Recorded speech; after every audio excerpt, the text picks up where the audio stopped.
Aprendei, pois, esta parábola da figueira. Quando já os seus ramos se tornam tenros e brotam folhas, sabeis que está próximo o verão. Igualmente, quando virdes todas estas coisas, sabei que ele está próximo às portas.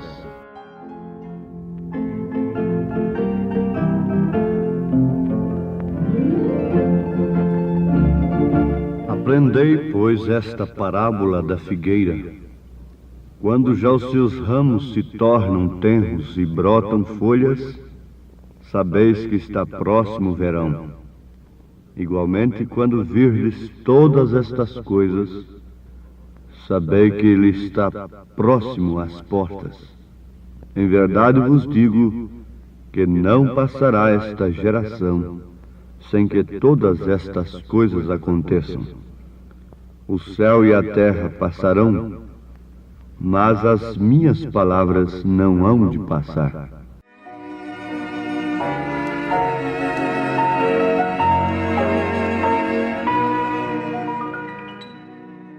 O céu e a terra passarão, mas as minhas palavras não hão de passar.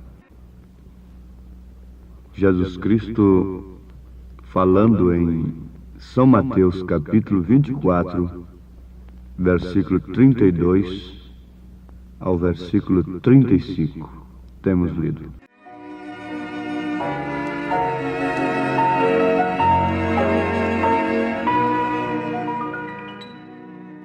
Ouvintes amados, que Deus nos ajude a aproveitar esse tempo que temos de ouvirmos advertências através das quais nós podemos, ainda em tempo, nos arrepender, nos converter dos nossos maus caminhos e nos preparar para aquele grande momento que esta geração espera, consciente ou inconscientemente. Não passará esta geração que estamos vivendo sem que tudo aconteça. Como nós podemos falar assim? Sim, baseados nas Escrituras, no que Jesus disse. Ele disse que a geração que visse a figueira brotar, esta geração não passaria sem que tudo acontecesse. Nós sabemos que essa figueira se refere a Israel. Os judeus, eles seriam dispersos por todas as nações. E quando brotasse novamente, não passaria a geração que visse esta figueira brotar, porque as árvores se referem aos gentios, mas a figueira se refere aos judeus. As árvores dariam seus frutos e a figueira brotaria ao mesmo tempo. Então Jesus não estava se referindo àquela geração presente, quando ele estava falando naquele presente momento. Ele estava se referindo à geração que visse as folhas brotarem das árvores e que visse a figueira brotar. Ele proferiu a parábola da figueira.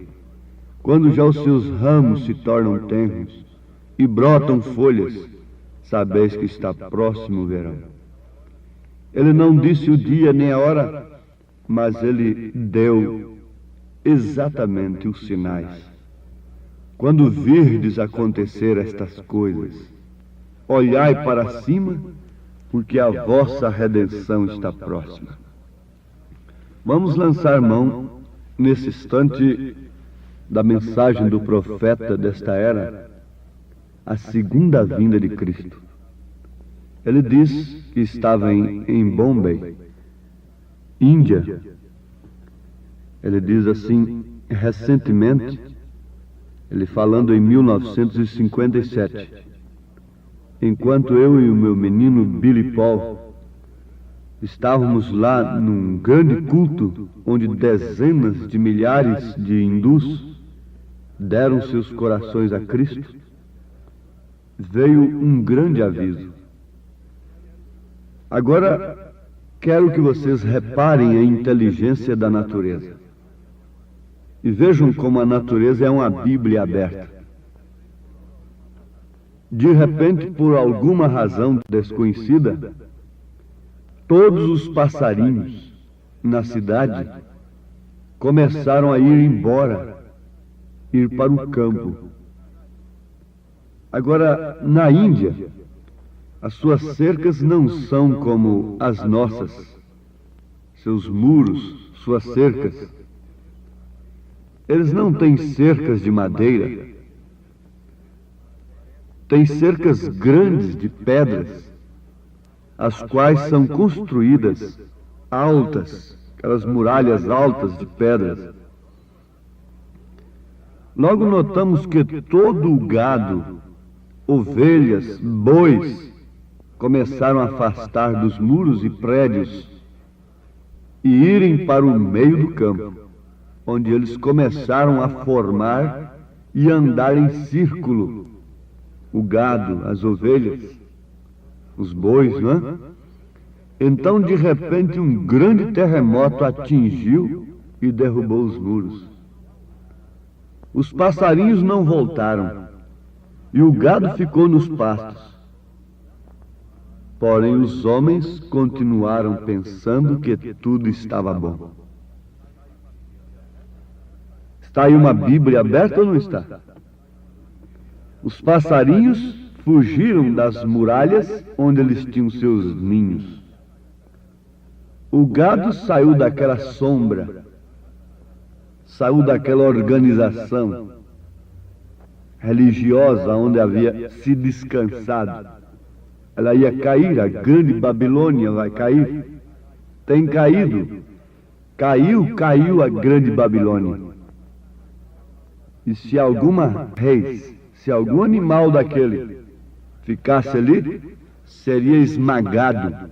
Não é o que o anjo de Apocalipse, capítulo 18, versículo 4 diz? Sai dela, povo meu, para não serdes participantes de seus pecados e para que não incorras nas suas pragas, para que não sejam esmagados, esbagaçados pelas suas muralhas, nas quais vocês têm descansado. Oh, meus amados, isto é Deus nos falando. Vejam só, enquanto os passarinhos, o gado, fugiu do juízo, os homens continuaram pensando que tudo estava bom. E os passarinhos continuaram lá no campo. O gado não voltou.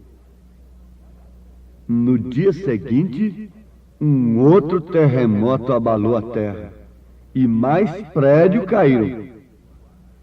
E os projéteis voaram. Somente no terceiro dia, o gado pôde voltar. Os passarinhos voltaram. Isto significava que havia cessado o perigo. O que havia de cair estava por terra. Naturalmente, eles não tinham mais aquelas sombras daquelas muralhas que foram por terra. Naturalmente, eles não tinham mais os seus ninhos entre aquelas pedras. Mas agora eles voltaram. Voltaram para a cidade, os passarinhos, o próprio gado. Por que é que eles têm a vaca como uma coisa divina? Lá na Índia, alguma coisa está testificando dentro deles que há uma Bíblia na natureza? Que há uma advertência na natureza? Aquele que alimenta os pardais, aquele que trouxe suas criaturas pequenas, para dentro da arca, ainda vive e reina. Ainda fala com os passarinhos que vem um terremoto. E os passarinhos e os animais ainda podem usar de sua inteligência para entender que há um juízo por perto rondando a terra. Os animais do campo, sendo animais irracionais, ainda têm a inteligência de entenderem tempo de fugirem do juízo, entenderem a voz de Deus. Enquanto os homens blasfemam,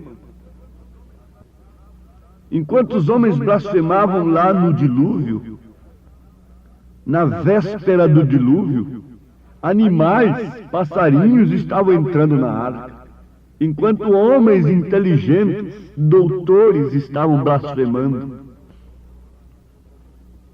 Oh, como isso deve prender a atenção, sacudir uma alma dormente para cair em si e refletir com um bom senso, com um verdadeiro bom senso cristão, a hora em que estamos vivendo deveria nos sacudir e nos levar a todos nós que nos chamamos a nós mesmos de cristãos a nos abrigarmos em Cristo, na sua palavra. Os passarinhos, o gado, tudo fugiu para longe dos grandes muros, das grandes coisas que os mataria se eles não tivessem fugido. Eles seriam mortos, amassados nas fendas das pedras, enquanto os muros balançavam para lá e para cá. Sinais de sua vinda. Oh, sim, é um grande dia em que estamos vivendo agora. Terremotos em diversos lugares, pestes e todas aquelas coisas que Jesus falou estão aqui. E no meu ponto de vista, eu não vejo nada que reste senão a vinda do Senhor. A vinda do Senhor está próxima. Jesus, em seu discurso a seu povo, disse: aprendei a parábola da figueira e de todas as árvores. São Lucas 21, versículo 29. E quando virdes estas coisas se realizarem, sabeis que o tempo está próximo. São Mateus 24, 32, 33. Reparem o que é a figueira. Tem sido a nação judaica. Reparem o que são as árvores. São as denominações gentílicas que floresceram com grandes avivamentos nestes últimos dias passados. Grandes evangelistas, grandes pregadores se levantaram. Não foi como no tempo de Wesley, de Lutero, que foi somente na Alemanha, de Wesley, que foi somente na Inglaterra e alguns países, algumas colônias da Grã-Bretanha. Não. Ultimamente, o avivamento, os missionários foram enviados por toda a terra. O Evangelho foi enviado a todas as criaturas. A coisa é totalmente diferente agora. As árvores floresceram, as denominações deram seus frutos para a mensagem. Para os eleitos serem arrebatados, serem preparados para o arrebatamento. O sistema deu a vida e agora a semente foi tirada do sistema. A natureza é uma Bíblia, continua afirmando. O lavrador plantou um pé de milho, o grão de milho, e aquilo cresceu, a vida veio através do sistema. Mas logo, logo, tudo aquilo que floresceu, tudo aquilo que esteve verde antes, secou. e a vida voltou para o grão. Daquele sistema foram colhidos os frutos. Ah, como isso é simplesmente luz no entardecer. Zacarias disse que haveria luz no entardecer. O entardecer indica trevas. Está dizendo que haveria trevas, mas nas trevas haveria luz. E a luz seria a mensagem do último mensageiro, colhendo os frutos eleitos para prepará-los para o arrebatamento. A palavra é o sol da justiça, curando esta semente para ser recolhida para as bodas do Cordeiro. Agora, notemos que Sodoma e Gomorra mal sabiam aquela noite que eles estavam vivendo a última hora. Deus estava tratando exclusivamente, agora, somente com Ló e sua família. Naquela hora, nenhum sodomita sabia que a coisa estava tão perto, estava tão próxima. Nenhum sodomita sabia, nenhum antediluviano que blasfemava e zombava do próprio comportamento dos animais sabia que o juízo estava caindo. Você pensa que o mundo de agora sabe? Se soubessem, correriam todos para Cristo, correriam todos para a palavra, sairiam todos de suas locas religiosas, de suas muralhas, sairiam todos de suas próprias sombras e viriam para Cristo, abraçariam a palavra do último dia, dariam as suas vidas, fariam como aquele homem que descobriu o tesouro no campo, venderia tudo, pagaria todo o preço, sofreria tudo, renunciaria a si mesmo, as tradições, e compraria o campo porque há nele um tesouro. Comprar aqui é sofrer pelo nome de Jesus Cristo, pela palavra. Mas eles não sabiam. Lá no Egito, mesmo vendo o sinal exposto na casa do israelita, eles zombavam. As casas, as tendas dos israelitas tinham o sangue exposto nos umbrais de suas portas. Eles sabiam que havia juízo? Não sabiam. Eles continuaram zombando. Eles continuaram escarnecendo. E Paulo disse que nos últimos dias viriam escarnecedores. De quê? Escarnecedores da mensagem. Viriam escarnecer a mensagem.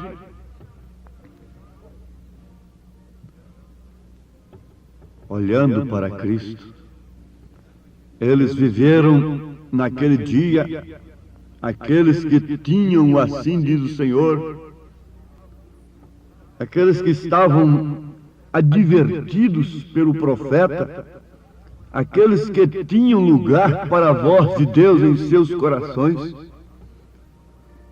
estavam olhando para Cristo, mesmo naquele tempo, mesmo no tempo de Moisés, estavam olhando para o sinal, crendo no sinal, olhando para a arca, crendo na arca. Quantos entraram nela? Quantos estavam sob o sinal? Estamos olhando para Cristo e vendo suas grandes obras, mas quantos têm entrado em Cristo? Quantos têm entrado em Cristo para que se cumpra aquele que, se vós estiverdes em mim e as minhas palavras estiverem em vós? Oh, que Deus vos abençoe em nome do Senhor Jesus Cristo. Amém.